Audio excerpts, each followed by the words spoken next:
Saturday in front of an incredible crowd, incredible atmosphere before a national television audience against the first time playing Notre Dame, and our performance was just unacceptable. It wasn't a Razorback football performance that any of us were proud of, and that ultimately falls at the feet of the head coach.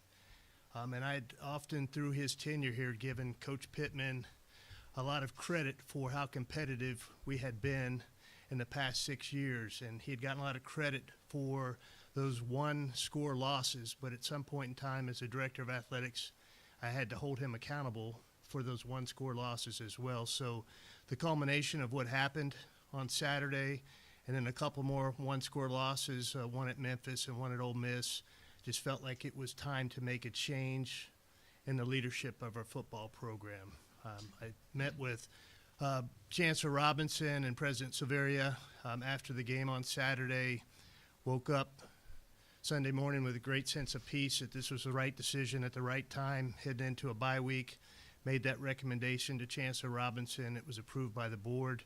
I went to visit with Sam and Jamie at their house, ironically at their kitchen table, which is the same place that I hired them at in Athens, Georgia 6 years ago. As you can imagine, Sam was incredibly gracious, incredibly thankful for the opportunity that he had to be the head coach at the University of Arkansas, and made a really tough day as well as it could for me as a director of athletics. I then met with Coach Petrino at my house, asked him if he would be willing to serve for the remainder of the season as our interim head football coach, and he accepted that opportunity. And with that, we will open it up for any questions for Coach or myself.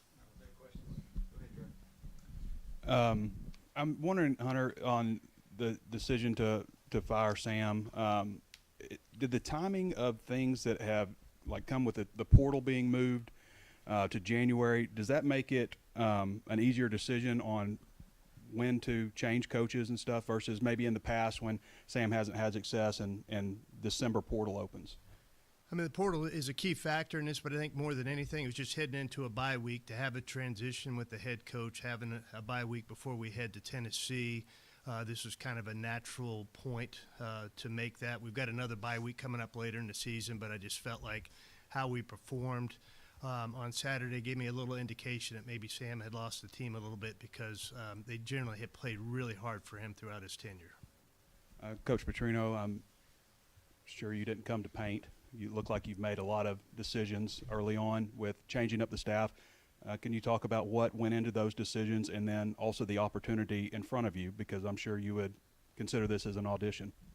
Yeah, first let me say how thankful I am to Coach Pittman for bringing me here and giving me this opportunity to come back to a place that I love. Very grateful for Hunter and Chancellor Robinson and the Board of Trustees for allowing me to come back a year ago and be an assistant coach here and then being able to do this. You know, whenever you make a decision, you base it off of, number one, what's best for the team. Number two, what's best for the individual players. And I felt that, you know, it was in our best interest to do what we did this morning for our players to improve individually, get a little bit more motivated, and I think it'll help our team overall get out on the field and compete and find ways to win a game. Hunter, I'm curious, is Sam's buyout, is it exactly how it's laid out in his contract, or did y'all negotiate that at all? Yeah, we negotiated in the middle of, you know, right now he's at 75%. If we'd waited till October and if the season continued the direction it was, he would have fallen below 500. So part of our meeting was getting his representatives on the phone, and we landed at a sweet spot for both of us. I thought the 62.5%. It saved the university about $1.5 million and kind of fell between that 50 and 70% mark, 75% mark. And then moving forward, when you're looking for the next head coach, are you confident that, you know, there are resources in place, you're going to be able to attract, you know, quality candidates, especially given your recent comments? Yeah, I mean, coming out of our board meeting last Friday, I received kind of a charge from our board to come back to Chancellor Robinson and then with a plan of how we can increase the head coaches pool, the assistant coaches pool, the support staff pool, the operational pool moving forward, and how we would support the increases in that. And I'll have an opportunity to do that in the next couple of weeks, and I truly believe that we will have everything that we need in place to attract the best head coach for our program and give that head coach the resources they need to be competitive in the SEC. Coach, what might you be able to do to help improve defensive play moving forward? And are there any other changes imminent to, fill the spots that are lost? Yeah, I mean, the first thing we have to do is get back to the principles of good defense, which is get into a great stance, get into a great alignment, run full speed to the football, shed blocks, and tackle well. To stop people on offense, you have to stop the run first, and we haven't been able to stop the run first. Some of it's been our fits by our linebackers. Some of it's been errors. So we're looking right now at really finding out what our base defense is going to be from here on, and then build the package out of that and simplify a little bit. If we simplify and play faster and full speed, then we'll have a better opportunity to stop people. It's been a whirlwind the last couple of days, but I wonder if you've met with the team, and if you haven't, like what your message might be. And then, Hunter, will you meet with the team as well? Yeah, the plan was to meet with the team this afternoon at 2:30. I've seen a lot of the players individually around the complex this morning, but team meeting's at 2:30. What might be your message at that point? Well, we got a number of things to talk about, but number one thing is that you have to get used to change. Your whole life there's going to be change. So how we handle that, our attitude on how we handle that, our positiveness on how we handle that, will determine how quickly we improve. We're going to improve. That'll determine how quickly we improve. And Hunter, will you have an address there too? And so many of the players on defense loved Travis Williams. Just maybe what your thoughts are there. Yeah, I will be a part of that meeting, kick off that meeting, and talk about some of my reasons behind making that change. And I like Coach, we still have 7 games left in this season. I think we still have a really good football team in that locker room and have the opportunity to win moving forward. And there is going to be a change and a lot of change and adaptability by these guys, and I think that's why the bye week is really key for that. And that will be similar to what Coach is saying about change. Change is a part of life. And how you respond to change will really tell you a lot about your life moving forward. And so I think we've got some really good kids in that locker room that will respond well to this change. It's not going to be easy for them, but that will be my message to them. Hunter, obviously you were the one that hired Coach Pittman. I'm wondering, as you kind of enter a second coaching search, whether it be Coach Petrino or somebody else, what maybe did you learn from 6 years ago that you can take into this year? You learn something from every coaching search. They all take on a life of their own. We've got a little bit longer runway on this coaching search and have a chance to get out ahead of that a little bit. Coach Petrino, as we met yesterday, he accepted this opportunity with the understanding that he also wanted an opportunity to formally be a candidate for our head coaching position, and he will have that opportunity. But we'll also subsequently run a search for our next head coach at that same time. And I've got a little bit longer runway to do that and to do my due diligence and do some really good research. And we'll find a good candidate, whether that's Coach Petrino or someone else. And then Coach Petrino, obviously Coach Smith will take the title of OC, even though you'll keep the duties. Just maybe, does his role maybe formally change at all, or what kind of do you see on that side of the ball and some of the changes there? Yeah, his role will change a little bit. There won't be a time where I'll have to step out of the room more. I won't be in there at some parts of the game planning. Colby's a guy that played for me many, many moons ago and played professionally for the Chiefs, did an unbelievable job. He's been handling a lot of things anyway. Like when I decided to make the decision to go up in the box, and he's handling the pregame information with the players and some of the things at halftime after I have to leave. I think he'll do an excellent job. I'm still going to call the plays, and something I love to do, and I'll be in the meeting room as much as possible, certainly game planning and working on third downs and situations. But I feel really comfortable when I step out of the room that they won't miss a beat. He'll just continue the meeting. That's one of the most important things is when you're the head coach and you step out of the room, is that they don't just sit around and drink water, you know, that you have a leader in there that'll take charge and continue as if you were still sitting in the room. $100 million in buyouts to be paid out. You've talked a lot about financial in this revenue share era. What is the financial plan moving forward?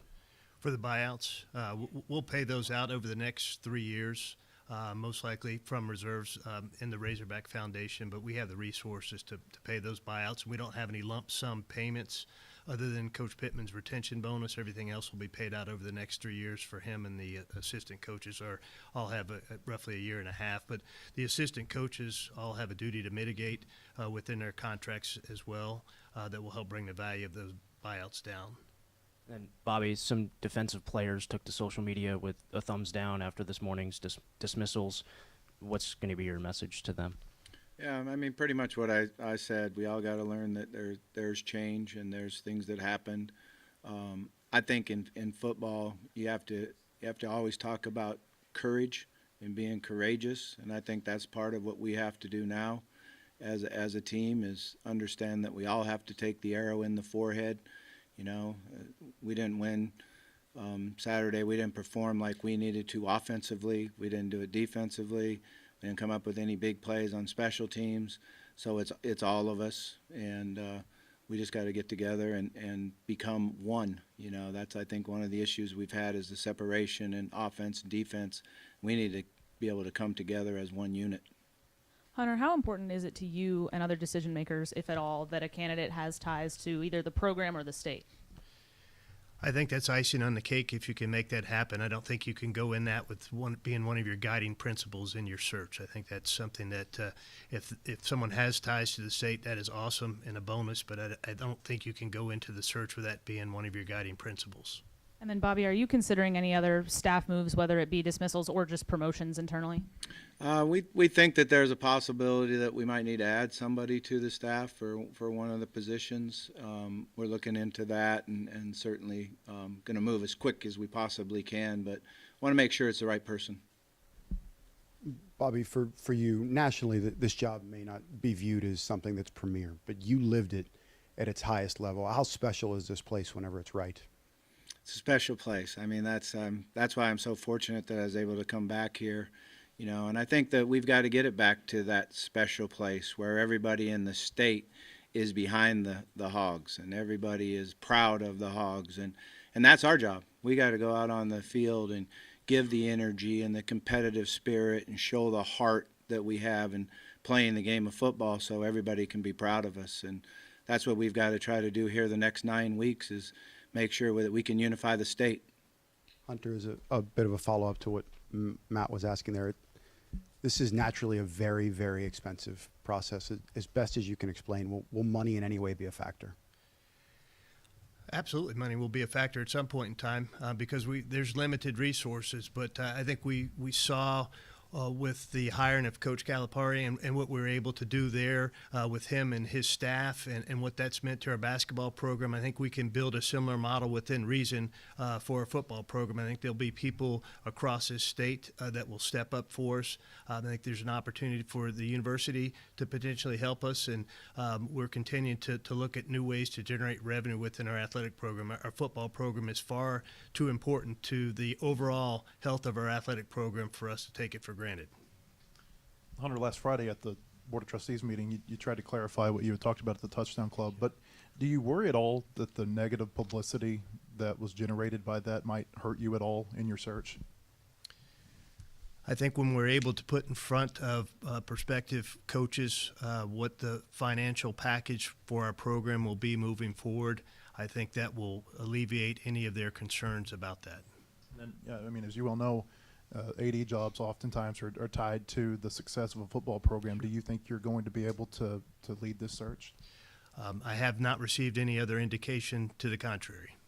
One more for you. You've talked about finances and being able to compete at a championship level, like you said.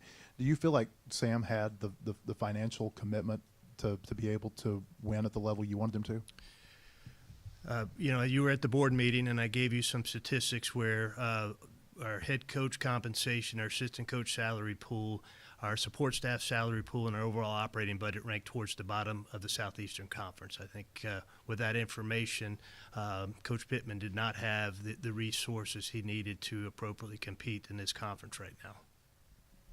Hunter, I know there's been several jobs that have opened across the country. Several of them have started developing plans to kind of improve their financial situation. Virginia Tech is presenting here, I think, in a day to bring their budget up by an average of $50 million.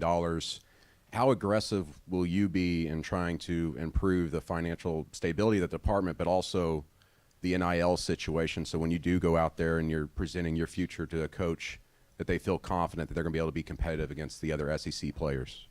Yeah, so I think I think there's some misinformation out there about how competitive we are going to be moving forward in the NIL space. We've had over $500,000 of agreements that have gone through the NIL Go system by way of our student athletes. It's roughly $15,000 per agreement. The national average is about $5,800. We have an NIL strategist within our front office. Our team at Learfield is actively soliciting opportunities for our student athletes to have NIL agreements. We're at the full level, the cap from a revenue sharing standpoint. So whoever the next football coach is going to have the resources from a revenue sharing percentage and NIL to compete within this conference. Bobby, you guys are going to have the full team meeting later, but you said that you've seen some of the guys individually around the facilities. Just what have their reactions been to all of the news so far, and just what have you said to those guys? Yeah, I mean it's obviously mixed reactions. We got some people that are excited and energized, and we've got some people that are hurt a little bit right now. Their feelings are down, and that's natural. That's how it goes. And I don't want to minimize their feelings and how they are, but at some point we've got to step together and move forward. And the quicker we do that, the better that we're going to be.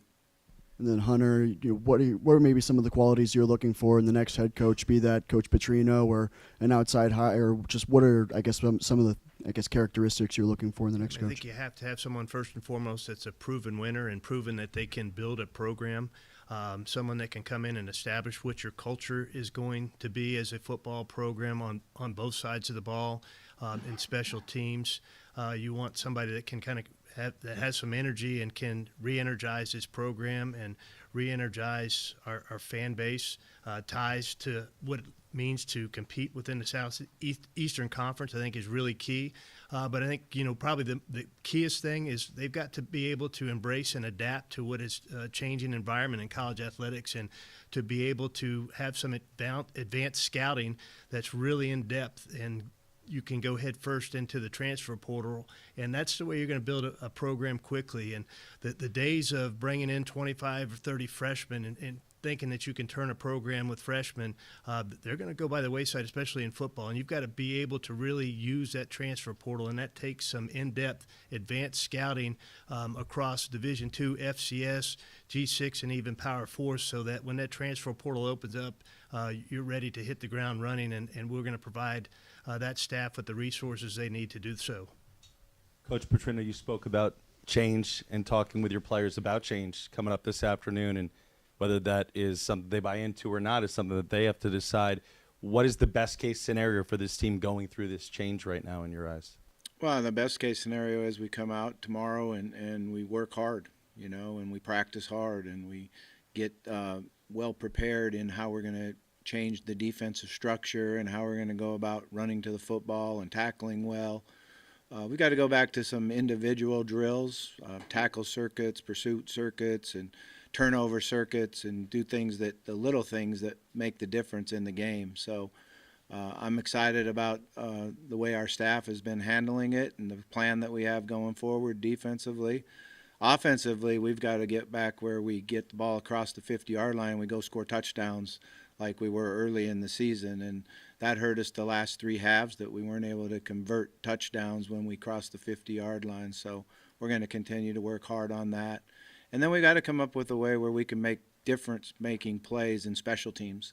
Right now in special teams, we haven't had a big return, block punt, forced fumble that turns into points. So to score a lot of points, you have to score in all three areas. for you, Hunter. Just curious, as coach, about the schematics of the team. What do you want to see out of the? What would you ideally see out of the fans here in the last 4? You still have 4 home games left. Obviously, a tough one over the weekend, but with Coach Petrino, you talk about energy, excitement. What do you expect the fans will show back to you?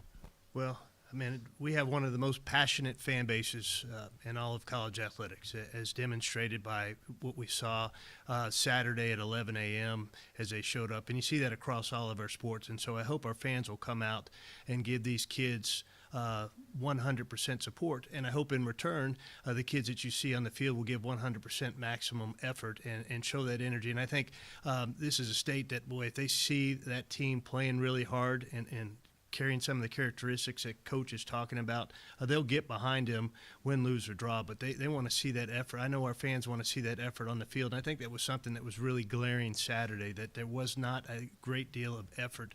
And I think you'll see that change as we move forward. Coach, in the past when you've talked to us, you've talked about how much you've enjoyed being back in the classroom with the quarterbacks and doing all the offensive stuff. What makes you want to take on more than that now? What makes you interested in the head coaching job again? Well, I love the game of football, and I love the University of Arkansas and the Razorbacks and being back in the state. And I was asked if I would want to come back and serve as the interim head coach, and I felt, like it was my duty to do that. And I'm going to give everything I possibly can do. We've got a lot of areas that we need to improve on, but there's a lot of fun work ahead of us, and we're going to attack it with a positive attitude. Make it fun. We've got to make our players enjoy being in the building. We've got to make them enjoy going out on the practice field. Our coaches have to understand that we've got 9 weeks ahead of us, and how we handle those 9 weeks and how we improve and show the quality of the play on the field help determine all of our coaches' futures. So that's how we're approaching it. Hunter's also said, though, you are interested in the full-time job beyond just the interim role. Are you confident in your ability to navigate all the things Hunter just laid out with NIL, transfer portal, all that kind of stuff? I am, but my focus right now is 9 weeks. That's where I want to put my whole area into. Is we've got a team sitting there, players that need to be uplifted, and it's our job as a staff to go in there and show them how we can be successful and have fun with it, but also get out on the field and compete like Razorbacks compete. And then for either of you, with the coaching change, there's a 30-day window for the portal. Have any players indicated that they're intend to enter, or do you anticipate that happening? We have not had anybody that has entered yet. I think they need to just understand what it is all about. A time to enter right now is really does nobody any good. It's not where they can transfer and go play and do that. I think all the players need to understand, like the coaches, they've got 9 weeks to really brand themselves and show their quality of play on the field. Some guys will be going into the NFL, and these 9 weeks will determine how they do that, where they go in, how they're slotted. Some guys will transfer in the portal, and these 9 weeks will see how they get paid going into the portal, and then some guys will stay here, and their futures will get better and better because of how they handled these 9 weeks. Hunter, Bobby just said he's focused on these 9 weeks, but obviously in the release you guys had yesterday, he's going to be a candidate. What do you want to see from him over the next 9 weeks that can maybe elevate himself as a candidate for the full-time role at the end of the year? Yeah, I think just demonstrating just great leadership of this program, and I mean we're in a tough spot today. Like this first meeting is going to be really tough because there's a lot of guys in that room that are going to be disappointed with the change of Coach Pittman and the change on the defensive side of the ball. And so I just want to see dramatic improvement just in the effort of our team on both sides of the ball and how they execute. It's not about necessarily wins and losses at this point. It's not fair to evaluate him on that moving forward. Does that make sense? And I told him, I don't expect him to come in with some magic pixie dust and we're going to go 7-0 the rest of the way with the schedule that we have. But I want to see a team that is much more competitive than we were, especially on Saturday. I want to see that team Ole Miss is ranked 4th in the country this week. We're 3 weeks removed from having the ball on the 25-yard line with 2 minutes to go. They most likely were not going to stop us if we don't fumble that ball. Our season could look totally different if we push that ball in. at that game. And so we got a good team in that locker room. We got to find that good team again and get them back out on the field when we head to Knoxville in 2 weeks. You kind of touched on my next question. It seems like this kind of accelerated. Is that fair to say that, given where you guys were against Ole Miss, that maybe these two losses against Memphis and Notre Dame have just kind of really accelerated this? Absolutely. Yeah, I did not see the performance that I saw Saturday coming, quite honestly. I thought we'd be really competitive in that game, and that we'd come out with a lot of energy and a lot of passion and a lot of fight. And I don't think any of us saw that on that field on any aspect of the game. Hunter, is there any thought to making an in-season change that it gets you maybe ahead of the curve in terms of being able to talk to potential candidates? Sure. Yeah. I mean, you obviously get ahead of anybody that's going to make a change anytime later than you make a change. It's really sensitive because you're most likely going to be talking to coaches that have positions at other institutions, and some are going to want to talk to you or some are not going to want to talk to you during their season. And I have respect for both of that. And so you don't want to lose a candidate because they want to wait till the end of the season to have any dialogue, but you can definitely start vetting some people in advance of others.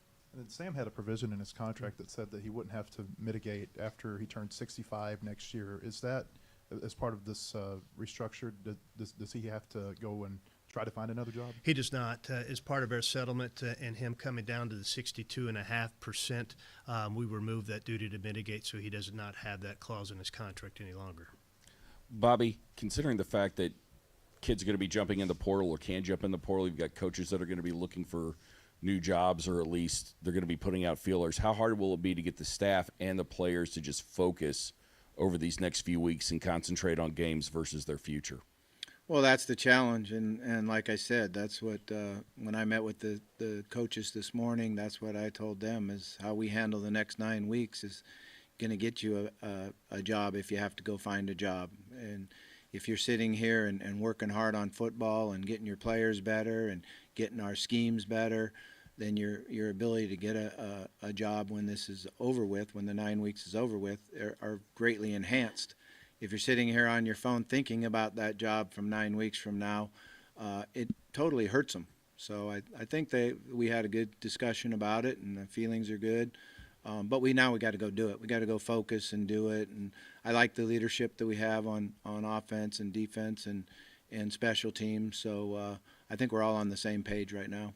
And for either one of y'all, Hunter, when you were talking about the advanced scouting that's going on right now, will the next coach bring in his own advanced scouting team, or is this something that you and Remy are kind of working on now, and would they possibly have a say in who the next coach could be?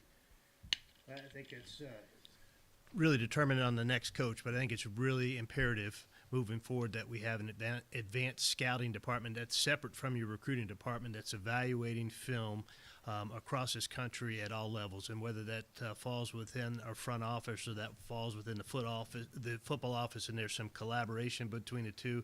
I think that is a must-have moving forward, and that's something that we will build into our financial model. Coach, last year you're on the sideline, up in the box to start the year. Now you're heading back down to the sideline. Is that going to give you any advantages offensively with changing things or just making it in general? How is that going to help you coach your offense? Well, I've called a lot of games from on the sideline, and I missed being down there a little bit. I didn't know if it was the right decision to go up or go down, but I felt like going up in the box, I'd be able to focus and concentrate more on ahead, the next series, and looking ahead to what the next calls are. But I am used to being down on the field, and I missed being down there and seeing the players' eyes and seeing the intensity, maybe being able to change some of the intensity. So it'll be fun to be down on the sideline again. Yeah, and then we talked about how some of the defensive players were posting on social media about their disappointment in letting T-Will go. How do you kind of expect them to rally around Chris Wilson over these next few weeks? Yeah, I think we'll be able to get that done. I think initially there's feelings and emotions and reactions, which always happens in life. That's part of life. And then you got to settle down and say, okay, what's the best avenue for me going forward? And that's to have a positive attitude, get better, improve yourself this week, improve in the weight room this week, improve on the practice field this week. We've got to do a great job, too, understanding that nobody in the room today, when we're in the team meeting room, lets their grades go down because of a situation like this. So our ability to have self-control and understand what my goals are, they're still sitting right out there for everybody, so we got to go grab them. Bobby, you talked about possibly adding someone to the staff. Have you had any conversations so far with anybody about that? What do you want to have somebody come in and help you guys out? I know you said you want the right person. Is there a timeline on that? Not necessarily a timeline. I think the thing is the fit, and what we're going to do position-wise, it'd either be somebody on the defensive line or linebacker spot that would be a great fit for us. And certainly I'll have a lot to do with that, but Chris will have something to do with it too. He needs to feel comfortable and have somebody that he feels will help him in the way he wants to coordinate it.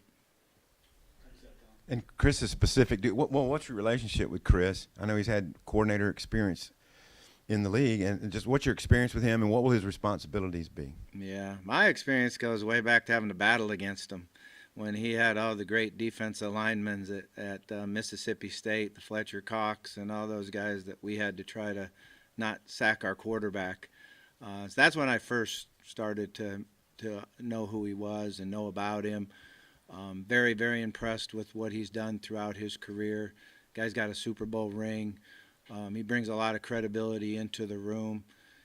I've been enjoyed watching him on the field in the camp and throughout the practices that we have. He's very intense, and he understands what you need to do to stop people. We'll be more disciplined, I think, and our guys will run full speed to the ball. Will somebody essentially fill your spot on, another permanent staff member on offense too? No, I still got, quarterback responsibilities I'll have, but I'm fortunate enough I have a young man that's been with me now for, I think, 4 years, working with me with the quarterbacks, and sometimes, if I got to go to another room, he'll continue the meeting, does a great job, Miles Fishback, and we've been together for a long time now, and he knows how I think and how we want things done. And certainly the players in the room, the quarterbacks in the room, have a lot of confidence in him. Hunter, will you go solo on the search for a period, or will you immediately get a committee or hire a firm, or what do you think? Well, the only thing I know I'm going to do for sure is I'm soliciting from search firms to assist with that, with the long runway and the confidentiality that coaches will have. I mean, working through a search firm for that just makes a lot more sense than trying to do that on your own. And so we'll use a search firm, and then Chancellor Robinson and I will visit at some point in time in the very near future about what the committee looks like. I think for confidentiality, it's always a lot better to keep it tighter. And that's the way I've usually done searches and would prefer to do searches, but Chancellor Robinson and I will visit further about what that looks like moving forward. Your message basically to fans, like, where are you headed with football? We will get our football program back to a place that everyone across this state will be proud to say that they're an Arkansas Razorback.